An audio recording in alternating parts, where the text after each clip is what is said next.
मोदी को आजम का नाम पसंद नहीं है, मगर अखिलेश है तो कहते हैं कि भाई का बेटा है, आजम सौतेला है। जेल में कौन है? नवाब मलिक है, क्योंकि नवाब मलिक सौतेला है और मोदी के लिए अजीत पवार भाई है। अब जब हमने इसको उठाया तो समाजवादी और महाराष्ट्र में खलबली मच गई कि अरे इसकी जबान को कोई तो रोको, ये क्या क्या बोले जा रहा है। अगर मैं आपके घर पे आ जाऊंगा और आपसे कहूंगा कि मैं तुम्हारे सामने झोली फैलाकर तुमसे भीख मांग रहा हूं कि गुड्डू जमाली को कामयाब कर दो। अखिलेश यादव ने क्या किया? गुड्डू जमाली को मुबारकपुर से अपने घर पर बुलाया, घर के अंदर बिठाया और बोला कि कहां से लड़ना चाह रहे लड़ लो, आप पूछ लो गुड्डू जमाली साहब से। आप हम जाने के बाद घर पे बुलाकर पीठ में खंजर मारता है। ये अखिलेश को क्या सुनाई दिया? अखिलेश को सुनील सिंह की तकरीर सुनाई दी जिसमें उसने कहा था कि मुस्लिम महिलाओं को जो मरे हुए हैं उनकी खबरों से निकाल कर उनका बलात्कार किया जाएगा। उसकी तकरीर को अखिलेश ने सुना। अब बताओ मुबारकपुर की जनता, तुम किसको सुनोगे? हिजाब और निकाब को सुनोगे या उन लोगों का साथ दोगे जो अखिलेश के साथ खड़े होकर हमारी मां और बहनों से इस तरह की रिकेक हरकत करना चाहते थे? कि कर्नाटका की वो बच्ची जो हिजाब और निकाब का मसला चल रहा है, मीडिया ने पूछा बोलो अखिलेश इस पर कुछ बोलो, तो अखिलेश ने कहा सुनाई नहीं दे रहा है। अगर कोई माइका लाल बोलेगा कि हिजाब निकाब नहीं पहन सकते, सर पे टोपी नहीं लगा सकते, दाढ़ी नहीं छोड़ सकते, अरे माइका लाल तुम होंगे, मैं इस देश का बेटा हूं और कोई किसी में ताकत नहीं है कि मेरी शनाख्त को खत्म कर सके। मेरी शनाख्त रहेगी। एक बात सुनो समाजवादी के लोगों, तुम्हारा नेता अखिलेश और उत्तर प्रदेश का मुख्यमंत्री योगी, दोनों में कोई फर्क नहीं है, दोनों में कोई फर्क नहीं है। ये राम और श्याम की जोड़ी है। मेरे अजीज दोस्तों और बुजुर्गों, यही पैगाम आपको हम देने आए हैं, यही पैगाम आपको देने आए हैं। अब जहां कहीं भी हम चले जाते, जहां कहीं भी हम कैंपेन करते, वहां पर यह इल्जाम लगा दिया जाता कि ओवैसी आया है और बीजेपी को फायदा पहुंच जाएगा। अरे ये बताओ 2019 के लोकसभा चुनाव तो हम नहीं लड़े, तो फिर मुलायम सिंह की मैनपुरी में मेजॉरिटी कैसे कम हो गई? अच्छा यहां पर अखिलेश जीते तो क्यों जीते बताओ? अगर आप वोट नहीं डालते तो जीतते हो? ईमानदारी से बोला, अगर आप वोट नहीं डालते तो जीतते हो?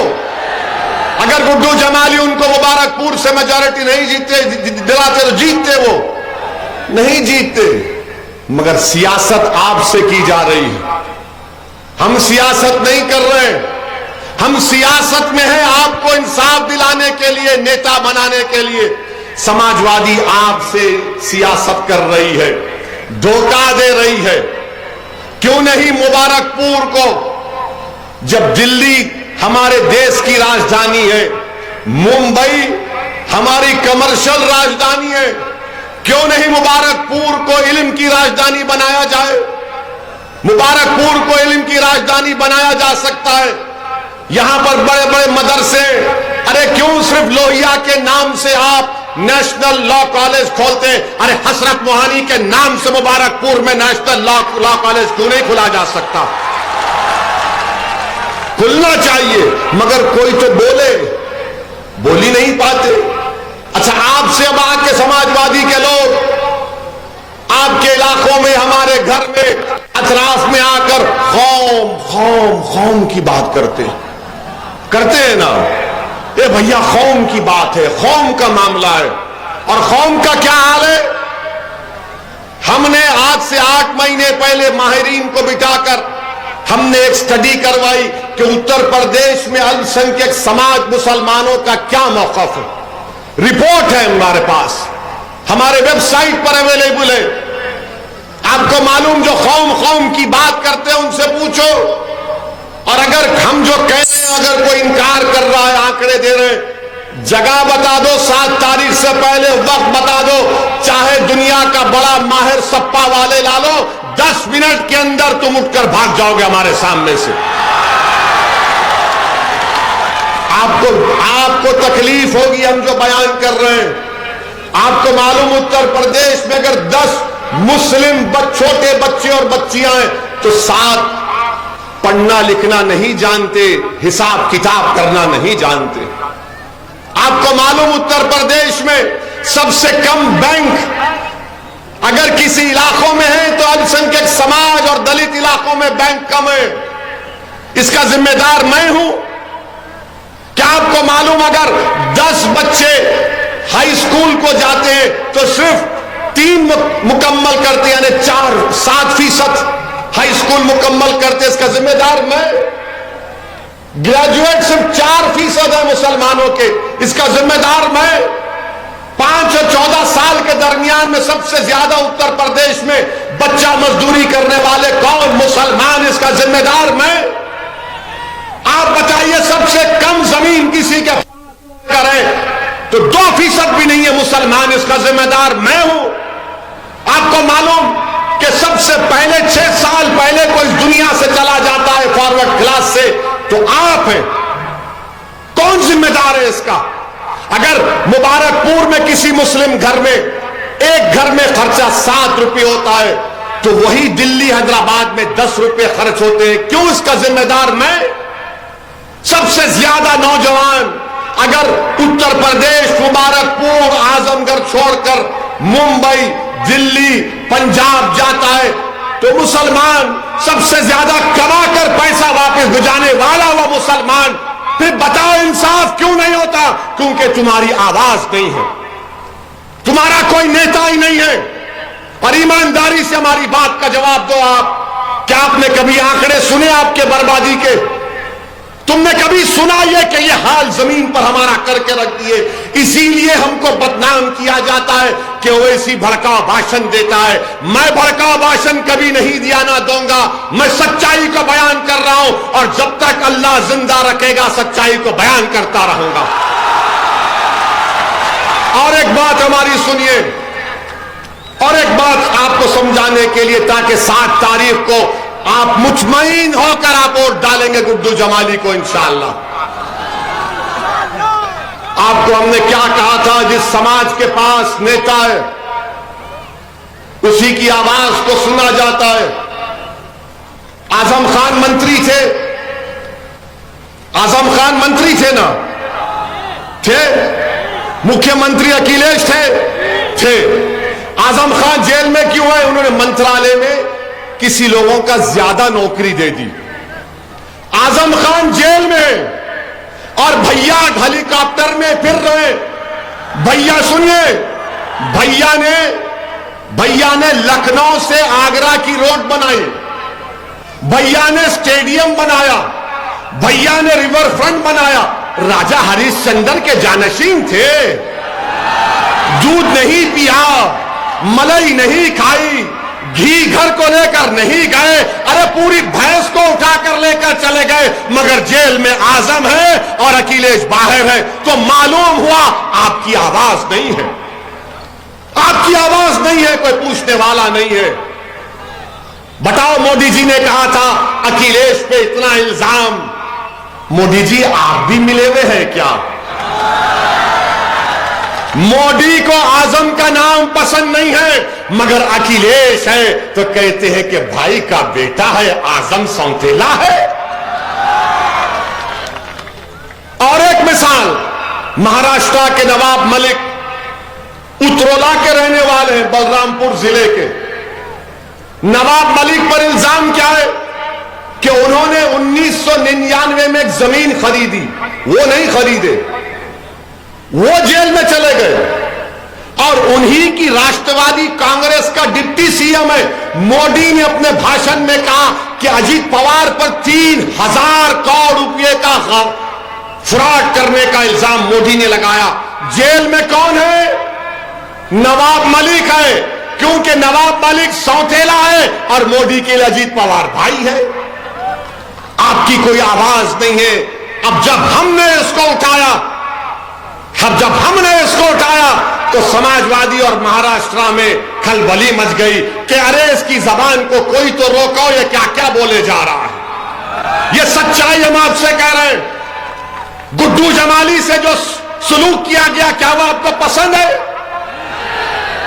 मेरे भाई, अगर असदुद्दीन ओवैसी मुबारकपुर का नहीं हूं, अगर मैं आपके घर पे आ जाऊंगा और आपसे कहूंगा कि मैं तुम्हारे सामने झोली फैलाकर तुमसे भीख मांग रहा हूं कि गुड्डू जमाली को कामयाब कर दो, तो आप बोलेंगे यार मेरे घर को आ गया ये लड़का, ये दीवाना मेरे घर को आ गया। आप बोलेंगे बैठो, सर पे हाथ रखाएंगे, बुजुर्गों से पानी पिलाएंगे और बोलेंगे तुमने हमारे घर पर आया, तुमने हमारे चौखट पर आ गए तुम, अब हम तुम्हारा साथ देंगे।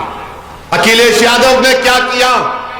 गुड्डू जमाली को मुबारकपुर से अपने घर पर बुलाया, घर के अंदर बिठाया और बोला कि कहां से लड़ना चाह रहे लड़ लो, आप पूछ लो गुड्डू जमाली साहब से। आप हम जाने के बाद घर पे बुलाकर पीठ में खंजर मारता है ये और बोलता है कि टिकट नहीं देंगे। अरे अखिलेश, अब हम टिकट मांगने वाले नहीं, हम बांटने वाले बन चुके हैं इंशाअल्लाह ताला। तुम घर कर बुलाकर किसी मेहमान की तौहीन करते हो, वो तुम्हारा तरीका होगा। अगर हमारे घर पर हमारा दुश्मन भी आ जाता है तो हम उसको गले लगा लेते हैं, ये हमारा तरीका है। मेरे अजीज दोस्तों और बुजुर्गों, इसीलिए हम आपसे कह रहे कि अब दरी नहीं बिछाएंगे, अब दरी नहीं बिछाएंगे। और अखिलेश यादव से पूछा गया कि कर्नाटका की वो बच्ची जो हिजाब और निकाब का मसला चल रहा है, मीडिया ने पूछा बोलो अखिलेश इस पर कुछ बोलो, तो अखिलेश ने कहा सुनाई नहीं दे रहा है। हिजाब और निकाब की बात आई तो बहरे पड़ गए, और जब बात आई पूछा गया मीडिया ने मुस्लिम वोट, तो कहा कुछ नहीं सुनाई दे रहा है। आपने सुना ना वो वीडियो अखिलेश का? अब अखिलेश को क्या सुनाई दिया मालूम आपको? अखिलेश को क्या सुनाई दिया? अखिलेश को सुनील सिंह की तकरीर सुनाई थी जिसमें उसने कहा था कि मुस्लिम महिलाओं को जो मरे हुए हैं उनकी खबरों से निकाल कर उनका बलात्कार किया जाएगा। उसकी तकरीर को अखिलेश ने सुना। अब बताओ मुबारकपुर की जनता, तुम किसको सुनोगे? हिजाब और निकाब को सुनोगे या उन लोगों का साथ दोगे जो अखिलेश के साथ खड़े होकर हमारी मां और बहनों से इस तरह की रिकेक हरकत करना चाहते थे? तुम्हारे कान तो जिंदा है ना अभी, तुम्हारे कान में तो सच्चाई जा रही है। फैसला 7 तारीख को आपको करके बताना पड़ेगा। जिसने हमारे हिजाब और निकाब और मुस्लिम वोट की आवाज उसके कान तक नहीं पहुंची, मगर जो जुल्म करता है, जिसने बदतमीजी के अल्फाज अनाब शनाब बका, आज वो अखिलेश की पार्टी में अखिलेश के बाजू खड़ा है। ये फैसला आपको करना है मेरे अजीज दोस्तों, मेरी इज्जतदार मां और भाई। बताइए आप, और फिर इतने कमजोर तो हम नहीं हुए हैं कि हम जमीर की आवाज पर कोई अच्छा फैसला ना ले पाए। मेरे अजीज दोस्तों और बुजुर्गों, मैं सलाम करता हूं कर्नाटका की उस बच्ची को। और आज भी हमने एक वीडियो देखा, वो बच्ची हिजाब पहनी हुई है, स्कूल को अंदर जा रही है और 3 बलवाई उसको रोककर बहस कर रहे हैं कि हिजाब पहनकर क्यों जा रही है। मैं मुबारकपुर से उस बच्ची को सलाम करता हूं और अल्लाह से दुआ करता हूं कि अल्लाह तुम्हारे जज्बे को जिंदा रखे, तुम्हारी नस्लों में सुबह क़यामत तक वो जज्बा अल्लाह जिंदा और बरकरार रखे। और यहां पर हमारे ये जो हमारे मुखालिफीन है, उन्होंने बोला ओवैसी ने हिजाब और निकाब को उत्तर प्रदेश में क्यों लाया? हमने कहा कि फिर क्यों नहीं लाएंगे? बोले क्यों? बोला भारत के संविधान की धज्जियां उड़ाई जा रही हैं। जिस संविधान को अंबेडकर ने अपने खून पसीने से बढ़ाया, उसकी धज्जियां उड़ाई जा रही। उस संविधान में आर्टिकल 29 है। आर्टिकल 29 कहता है कि जिस किसी का जो कल्चर है वो उसका फंडामेंटल राइट है। मेरा फंडामेंटल राइट है। सुप्रीम कोर्ट ने कहा कि कौन क्या पहनेगा, क्या खाएगा, वो फंडामेंटल राइट है, राइट टू चॉइस।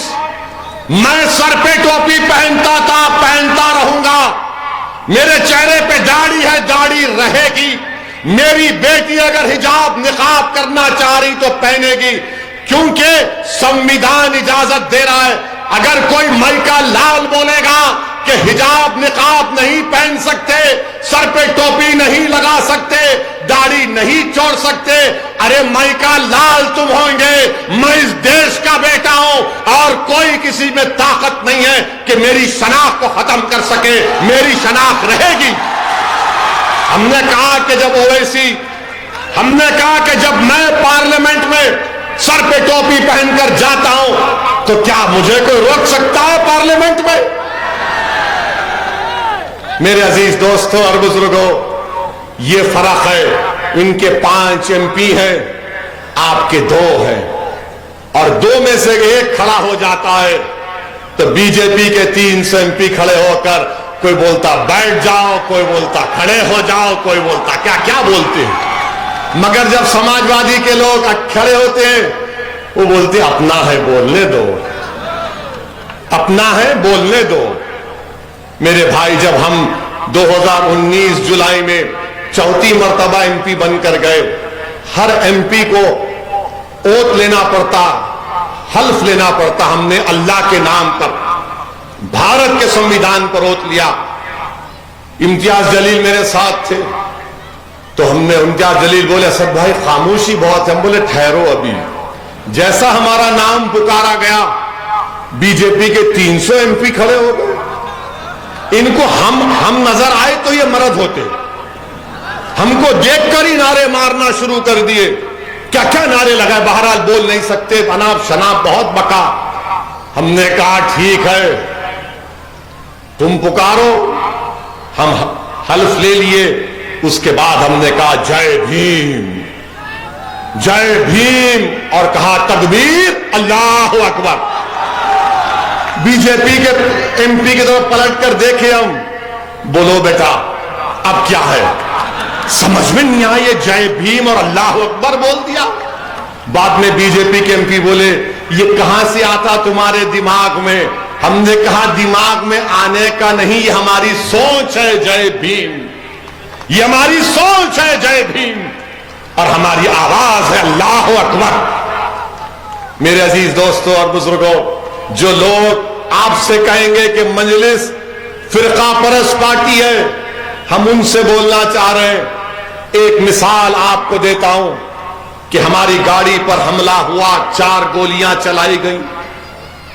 3 फरवरी को गोलियां चलाई गई, अल्लाह का करम था हम बच गए। हम 4 मर्तबा के MP हैं, 6 फीट करीब से हमने अपनी मौत को देखा, मगर उस दिन हमारा वक्त नहीं था। मगर जब हमारा भाषण हुआ पार्लियामेंट में, क्या हमने कहा जिस तरह राजीव गांधी ने कहा था कि जब एक पेड़ गिरता है जमीन पे तो जमीन हिल जाती है? क्या हमने कहा था कि रिएक्शन का काउंटर रिएक्शन होगा? क्या हमने किसी मजहब के बारे में कहा, किसी समाज के बारे में कहा कि इनका वो समाज से, वो रिलीजन से नहीं कहा? हमने क्या कहा भारत की पार्लियामेंट में? इनको कट्टर कौन बनाया, कट्टरपंथी कौन बनाया इनको? बताओ, जब हम पे गोलियां चलाई गई तब भी हमें अपने उसको बहाना नहीं बनाया ध्रुवीकरण की राजनीति करने का। और हम तो कह चुके हमारे खानदान में, हमारे भाई बहन को, कि अगर हम मर भी जाते तो किसी के ऊपर आंच नहीं आनी चाहिए, क्योंकि हमारा वक्त तय हो चुका है इस दुनिया से जाने का। हमको डर नहीं है मौत से, याद रखिए, हम बिल्कुल डर नहीं है मौत से। डर इस बात का है कि जब जमीन में जाएंगे, जब हिसाब किताब होगा, पूछा जाएगा कि बताओ, जब मैदान होगा, हिसाब किताब होगा, उस दिन का डर है हमको। इस दिन के इन लोगों से नहीं डरते हम, इनके बाप से, इनके दादा से, इनकी आल औलाद से नहीं डरते हम। 4 गोलियां चला रहे, 1 लाख चला लो, अगर अल्लाह ने फैसला नहीं किया तो कुछ नहीं होगा। हम तूफानों में अपना चिराग जलाने का हुनर सीख चुके हैं।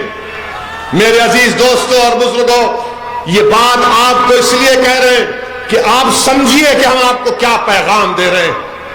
यहां से गुड्डू जमाली इंशाअल्लाह जब कामयाब होंगे, वो आपके नेता बनेंगे, वो मुबारकपुर का विधायक होगा, वो मुसलमान का भी होगा, हमारे हिंदू भाइयों का भी होगा, दलित भाइयों का भी होगा, ओबीसी भाइयों का भी होगा, सबका होगा। बीजेपी का भी प्रत्याशी है, समाजवादी का भी है, दूसरी पार्टी का है, मगर वो कौन है जिसको देखकर सब कहते हैं कि हां ये शरीफ है, इस पे हमको भरोसा है, उसका नाम गुड्डू जमाली है। मेरे अजीज दोस्तों और बुजुर्गों, आपसे अपील कर रहे हैं कि 7 तारीख के दिन अपना एक एक और पतंग के निशान पर लगाइए। डरने और घबराने की जरूरत नहीं है, हरगिज मत डरिए, हरगिज मत डरिए। और आप जानते हैं कि हम हमारे अंसारी भाइयों को भी पैगाम देना चाहते हैं कि मालेगांव में मंजलिस इत्तेहादुल मुस्लिमीन के विधायक मुफ्ती इस्माइल, जो दारुल देवबंद से पढ़े हुए मंजलिस के विधायक हैं और महाराष्ट्र की विधानसभा में मंजलिस के लीडर भी हैं, मैं हमारे अंसारी भाइयों की, बुनकर भाइयों की तकलीफ को जानता हूं कि कैसे ये मोदी सरकार ने कस्टम ड्यूटी कॉटन पर बढ़ा दी, 10% कर दी, रॉ सिल्क और सिल्क यार्न पर 10 से 15% कर दी, कच्चे धागे पर 5% कर दिया, फिनिश गुड्स पर 12% कर दिए। मेरे अजीज दोस्तों और बुजुर्गों, हम अपने बुनकर भाइयों से भी कह रहे हैं कि सिर्फ गुड्डू जमाली आपके साथ नहीं है, असदुद्दीन ओवैसी भी आपके साथ खड़ा हो जाएगा। आप अकेले मत समझिए अपने आप को, आप अकेले हरगिज मत समझिए, हम आपके साथ खड़े हैं। मेरे अजीज दोस्तों और बुजुर्गों, एक और अहम बात, वरना ये समाजवादी के लोग बोलेंगे हमारे ही पीछे पड़ गए, भाजपा को नहीं बोले। हमारा भाषण सुनने आते समाजवादी के लोग, सुनकर बोलते तोलते हैं, हमको इतना बोले, इनको इतना कम बोले। एक बात सुनो समाजवादी के लोगों, तुम्हारा नेता अखिलेश और उत्तर प्रदेश का मुख्यमंत्री योगी, दोनों में कोई फर्क नहीं है, दोनों में कोई फर्क नहीं है। ये राम और श्याम की जोड़ी है। लगता है कि किसी पुराने उसमें बिछड़ गए थे, अब मिल रहे हैं, मिल रहे हैं। हाँ, मेले में बिछड़ गए थे, ये झूले पे चढ़ गए, वो नीचे रह गए थे, अब मिल रहे हैं। इनके दिल मिले हुए हैं, इनकी सोच मिली हुई है, इनका एक ही मकसद है। अगर आप जाकर समाजवादी के लोगों से बोलेंगे बताओ अखिलेश तुमने आजमगढ़ में कितने स्कूल खोले, तो अखिलेश बोलेंगे भाग, बीजेपी को हराना है।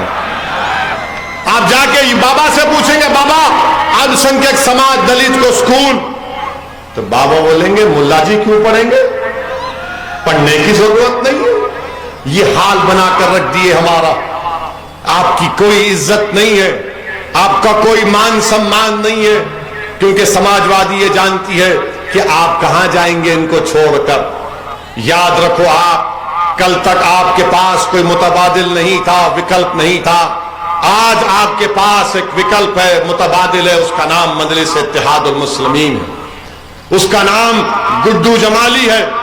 आप अगर एक गुड्डू जमाली को कामयाब करेंगे तो लो याद रखिए, उत्तर प्रदेश की विधानसभा में आप रोज गुड्डू जमाली की आवाज सुनेंगे, रोज लड़ेगा आपके लिए।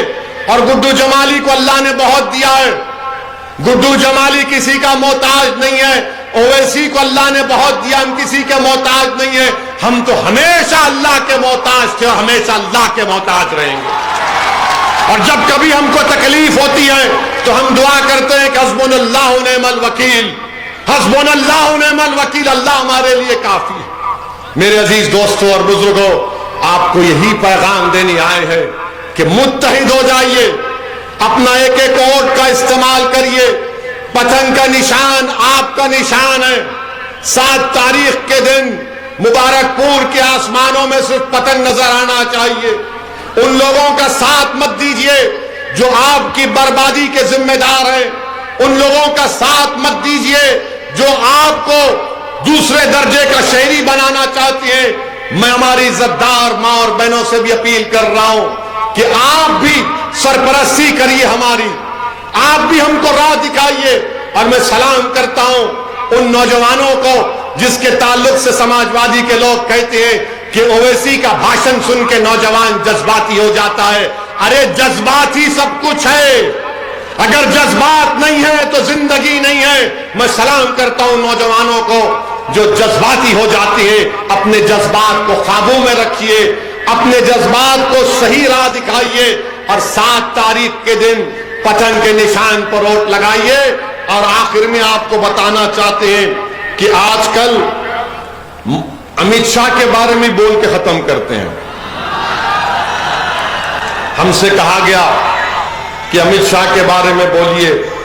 आजकल अमित शाह ने उनकी एक तकरीर किसी ने हमको भिजाई, भाषण उनका, वो आजकल जैसा बाबा मौसम वैज्ञानिक बन चुके हैं।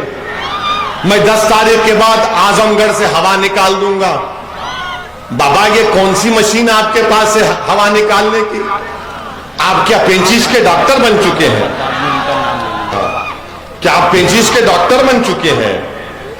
तो अमित शाह ने अपने भाषण में कहा वो समय के यात्री बन चुके हैं, समय के यात्री। उन्होंने एक जगह पर कह दिया कि मैं 2030 में यहां पर आया था। अरे कहां पर आए थे भाई आप? फिर एक जगह कह दिया मैं 2080 से मोदी जी के साथ हूं। क्या शाह साहब आप तो समय के यात्री हैं, 30 में भी चले गए, हम तो 22 में ही फंसे हुए हैं। 2080 में चले गए, हम 22 में ही फंसे हैं। बहरहाल बीजेपी हर महाज पर नाकाम साबित हो रही है। और हमारी बात को याद रखिए, जैसा मतदान हो जाएगा शाम तक पेट्रोल डीजल और गैस की कीमतों में इजाफा हो जाएगा। यह इजाफा हो जाएगा, याद रखना हमारी बात को। इसीलिए आपको जरूरी है कि आप यहां से गुड्डू जमाली साहब को कामयाब करिए। मैं शुक्रिया अदा करता हूं हाजी मंजूर साहब का, हाजी रफी साहब का, हाजी नुमान साहब का, हाजी लुकमान साहब का, हाजी साबिर का, नईम साहब का, मुफीद अहमद पप्पू साहब का, जुबैर अहमद साहब का, महबूब अंसारी प्रधान साहब का और अफरोज साहब का, तमाम का। क्या आप लोग ये वादा कर रहे हैं कि 7 तारीख को आप सब मिलकर गुड्डू जमाली को पतंग के निशान पर बटन दबाएंगे? हाथ उठाकर पैगाम दे दीजिए। हमारी मां और बहनों से भी अपील कर रहे हैं कि आप भी इसको याद रखिए, ये आपकी लड़ाई है, आपको अपना कायद बनाने का है और गुड्डू जमाली को आप कामयाब करेंगे, आपकी कामयाबी होगी। बहुत बहुत शुक्रिया। अस्सलाम वालेकुम व रहमतुल्लाहि व बरकातहू।